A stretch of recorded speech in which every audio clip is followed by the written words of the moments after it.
Essa, então, outra expressão, né, semelhanças de família, é crucial para o ataque de Wittgenstein a formas essencialistas de compreender a função da linguagem, inclusive, né, para criticar-se. Não se esqueçam que no 23, lá no final, reforçando o que eu já tratei com vocês, para que vocês possam perceber quantas coisas nós podemos aprender do mesmo lugar, Wittgenstein diz lá no final do 23 que é interessante comparar a variedade de instrumentos da linguagem e seus modos de aplicação à variedade das espécies de palavras e de frases com que os lógicos disseram sobre a estrutura da linguagem, inclusive o autor do Tratados, ele mesmo. Essas semelhanças de família nos ajudam a atacar concepções essencialistas do significado. E, na verdade, as semelhanças de família, né, são redes de semelhanças que se entrecruzam, mas não constituem um fim, ou melhor dizendo, não constituem um fio único. Né? Esse entrecruzamento entre diferentes jogos não constitui um fio único. Por isso, então, é que se causam as chamadas confusões filosóficas. Né? Os filósofos acabam interferindo nas questões de significado na medida em que eles fazem um uso constante de algumas regras que são de outro jogo de linguagem. Né? Então, na verdade, eles entrecruzam os jogos de linguagem e usam, né, regras de um jogo em outro jogo de linguagem. Ora, isso então causa o que a gente chama de problema filosófico. E também é importante notar que os jogos de linguagem, frente a essa ideia sintética, né, e essencialista presente em muitas filosofias, ao contrário disso, a gente deve considerar que os jogos de linguagem são autônomos. Não tem nada que os defina de antemão. Né? Não existe um mesmo a priori comum para os jogos de linguagem, no que diz respeito, né, à determinação do significado das palavras que os compõem. Bom, e por fim, talvez a mais importante observação do Wittgenstein se refere à linguagem como um jogo. É um ponto em que a analogia se desfaz, a analogia que nós estávamos trabalhando até então. Porque, ao contrário dos jogos que têm regras específicas, assim como o jogo de xadrez, os fragmentos das nossas práticas linguísticas estão interrelacionados, como, por exemplo, ordenar e obedecer. E eles compõem uma espécie de sistema global. Tá? E essa comparação, por exemplo, isso pode ser notado numa comparação entre a linguagem e uma velha cidade. Então, vejam, surge a ideia de que a linguagem tem semelhanças de família com determinados jogos, né, onde as palavras são usadas de modos semelhantes, né, que o entrecruzamento causa os problemas filosóficos, como a gente estava chamando a atenção, mas existe um momento em que essa expressão jogo de linguagem tem que ser compreendida quando a linguagem é vista como um jogo. E isso, então, nos leva ao parágrafo 18 das investigações filosóficas. Veja, não se deixe incomodar com o fato de as linguagens, exemplificadas nos parágrafos 2 e 8, consistirem apenas de ordens. Se você quer dizer que, por isso, elas não são completas, pergunte-se se nossa linguagem é completa, se o era antes de ter sido incorporado o simbolismo químico e a notação infinitesimal, pois estes são, por assim dizer, subúrbios da nossa linguagem. E com quantas casas ou ruas começa uma cidade a ser cidade? Podemos ver nossa linguagem como uma velha cidade, uma rede de ruelas e praças, casas velhas e novas, e casas com remendos de épocas diferentes. E isso tudo circundado por uma grande quantidade de novos bairros, com ruas retas e retangulares e com casas uniformes. Vejam, essa é uma visão da linguagem como jogo. Né? E o Wittgenstein o faz comparando então a linguagem a uma velha cidade. Algumas ruas vão continuar servindo para a movimentação de veículos, por exemplo, e outras deixarão de ser, porque estão numa parte da cidade em que não se pode mais trepidar o calçamento. Né? E outras regras vão surgindo, vão sendo adaptadas, algumas regras vão sendo abandonadas. Mas isso é uma dinâmica, é uma ação. Na verdade, são conjuntos de ações, porque a linguagem são consideradas, né, fragmentos das nossas práticas linguísticas que estão interrelacionados, compondo um sistema. Ou, como o exemplo diz, uma cidade, né, uma velha cidade que se organiza para a contemporaneidade. Bom, algumas vezes alguns autores sustentam que Wittgenstein fala de um jogo de linguagem total ou humano. Né? Ele também diz lá no parágrafo 7, chamarei também jogo de linguagem o conjunto da linguagem e das atividades com as quais está interligado. No entanto, né, o modo como nossas práticas linguísticas se interligam com nossas práticas não linguísticas é uma questão a ser levada em consideração, né, sempre que nós procuramos entender questões de significado, né, e sempre que nós utilizamos, né, as nossas... ou voltamos, melhor dizendo, a nossa atenção, né, para as regras que constituem nossos jogos de linguagem. Isso nos faz pensar de novo na linguagem considerada uma atividade guiada por regras. Tá? Então vejam como as coisas vão se amarrando. Tá? Para a gente compreender as investigações filosóficas, nós temos que fazer esse trabalho exaustivo de ir vinculando essas expressões que vão aparecendo, né?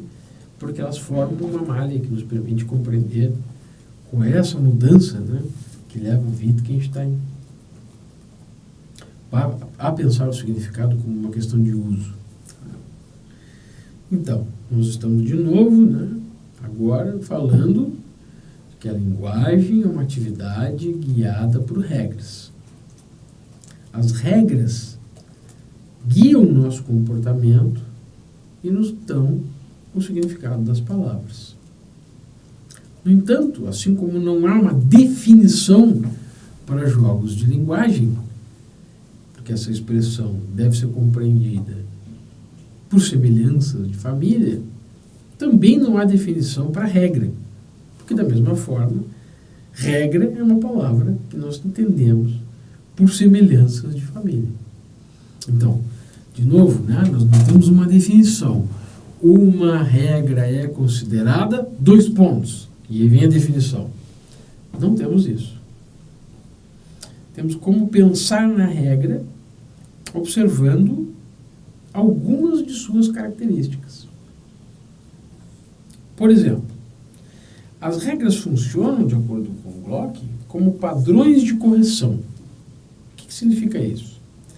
Essas regras não descrevem como as pessoas falam, mas o que é falar com sentido ou corretamente. Tá? Então, funcionam como padrões de correção. Se nós empregamos uma palavra de um determinado modo,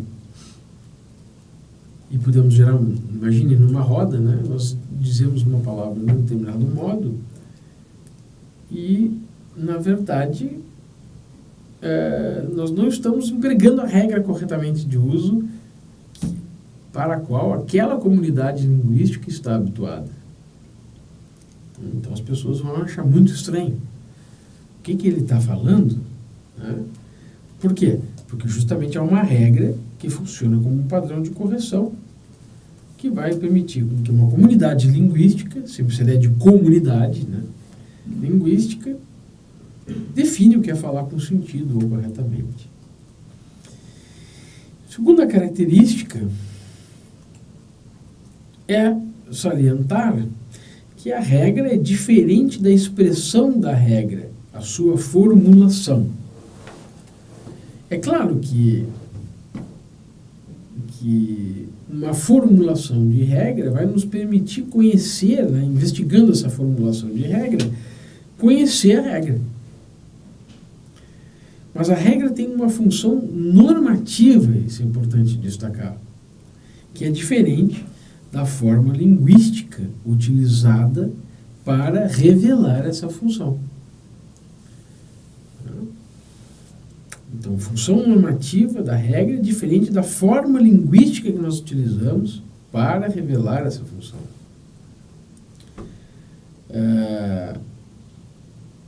Na verdade, a regra não é uma entidade abstrata. Na verdade, ela é uma prática. Né? Então, nós devemos, talvez, conseguir compreender melhor qual é a função normativa de uma regra, observando a formulação dessa regra. Mas resta, né, deixar bem claro que uma regra é diferente da expressão da regra ou formulação. Uma terceira característica das regras é dizê-las diferentes de comandos e ordens. Por que isso? Porque as regras são gerais. As regras pretendem governar, ou governam, melhor dizendo, né, uma multiplicidade ilimitada de ocorrências. Enquanto comandos e ordens são específicos para determinadas situações. Por exemplo, se eu digo levantem-se, como uma ordem, né, isso é um comando que tem uma consequência imediata, que é: eu estou esperando que você se levante. As regras, como o Wittgenstein as está apresentando, né, como aquelas que guiam o nosso comportamento e o significado das nossas palavras, sendo a linguagem uma atividade guiada por regras, pretende mostrar que as regras são gerais e as ocorrências não se restringem a alguns passos que possam ser considerados uma espécie de matriz, né, única para todas essas distintas ocorrências num jogo de linguagem. Quarta característica: seguir uma regra é uma expressão verbal indicativa de uma realização. É uma prática. Seguir uma regra é agir. É uma expressão verbal, seguir uma regra, é uma expressão verbal indicativa de uma realização.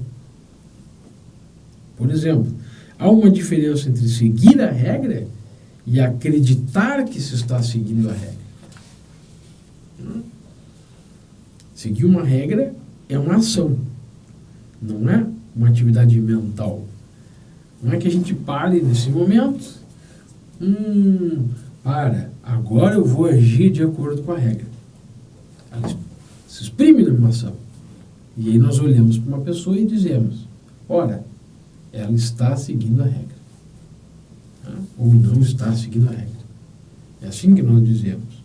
Então não basta que eu acredite que eu estou seguindo a regra.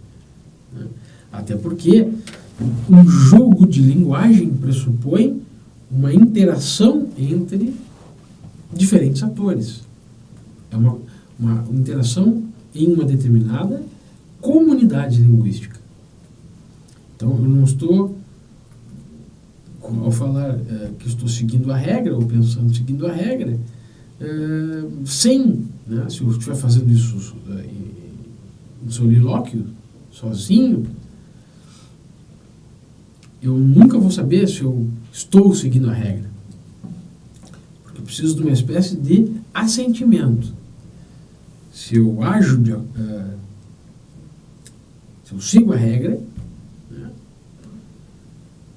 se eu sigo a regra, eu preciso de uma espécie de alguém vai dizer: Eduardo está seguindo a regra corretamente, ou Eduardo não está seguindo a regra corretamente. Essa, então, portanto, não é objeto de crença, de eu achar que eu estou. Eu acreditar que eu estou seguindo a regra. Acho que uma regra tem que ser uma expressão verbal indicativa de uma realização. É uma prática. Bom, vários problemas vocês devem estar pensando, né, são decorrentes desse tipo de análise. São decorrentes, não há dúvida, tá, de que são decorrentes. Mas isso a gente vai, aos poucos, né, tentando pensar quais são esses problemas que surgem e como nós vamos sair desses problemas mediante a interpretação dos textos do autor. Outra característica é nós notarmos que não há uma enunciação metalinguística para descrever uma regra. Por exemplo, a proposição gramatical, segundo Glock, que expressa uma regra linguística, não precisa ser metalinguística ou contar com expressões de generalidade. Quer dizer, nós não podemos fazer aquilo que nós já não podíamos, já tinha chamado a atenção disso antes, né? Determinar com precisão uma definição de regra que desconsidere o uso efetivo que essas regras têm nos diferentes jogos de linguagem. Uma outra característica importante é nós notarmos que há uma diferença entre seguir uma regra e agir de acordo com a regra. Por exemplo, se A segue uma regra, segundo Glock, ao realizar um ato qualquer, a regra deve ser parte de sua razão para realizar esse ato, e não somente uma causa. Não é como a regra está aqui e nos empurra a fazer.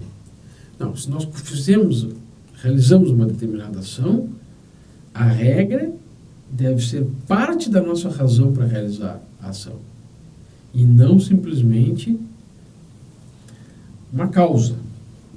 É preciso que a pessoa, né, pretenda seguir a regra, muito embora esse tipo de intencionalidade que nós estamos mencionando aqui seja uma intencionalidade virtual. Não é que a pessoa tem que estar naquele momento consciente de que está aplicando a regra, até porque é uma prática linguística, né? Quando nós estamos numa determinada prática linguística, utilizando certas expressões em determinados contextos, nós não estamos o tempo todo, agora eu vou utilizar a expressão tal dessa maneira, né?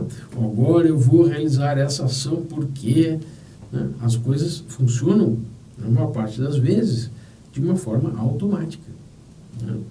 Agora, se alguém nos perguntar por que você está fazendo isso? E aí, então, nós podemos dizer, eu estou seguindo a regra, olhem como eu faço. Quer dizer, a própria regra vai funcionar como uma espécie de razão para que eu esteja agindo desse modo e não de outro. Tá? Então, essa intencionalidade que nós estamos falando aqui não é, ela é apenas virtual. Né? Nós não precisamos pensar na regra ou justificá-la, mas basta que nós apresentemos a regra. Apresentemos a regra. Quer dizer, não é uma atividade passiva como uma inspiração, né? Ela é ativa, ela pressupõe uma atividade. E, de novo, né, reforçando para vocês que há problemas com a ideia de compreensão de regras e também há problemas para a gente compreender o caráter normativo das regras. De 143 a 184, 143 a 184, o Wittgenstein vai dizer que as regras não são estados ou processos mentais. E do 185 ao 242, ele vai falar da aplicação correta ou incorreta de uma regra. Na nossa próxima aula, nós vamos continuar exatamente desse ponto, né, mostrando um outro problema que surge para quem estuda a questão de seguir regras, possíveis saídas para esse problema e com as suas respectivas críticas, e algumas observações finais sobre a ideia de seguir regras que vão nos ajudar também a compreender por que não há privacidade quando nós estamos falando de jogos de linguagem.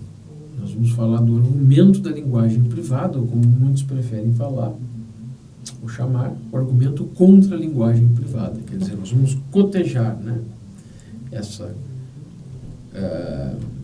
máxima de que a linguagem é uma atividade guiada por regras, de que nós seguimos regras, para nos ajudar a compreender por que nós temos que rejeitar uma outra coisa que era importante para quem sustentou uma espécie de visão, assim como a visão agustiniana de linguagem, que é aquela pressuposição de que há uma espécie de linguagem do pensamento, né, que subjaz às nossas linguagens públicas. Então, seguimos tratando de seguir uma regra e vamos tratar do argumento contra a linguagem privada.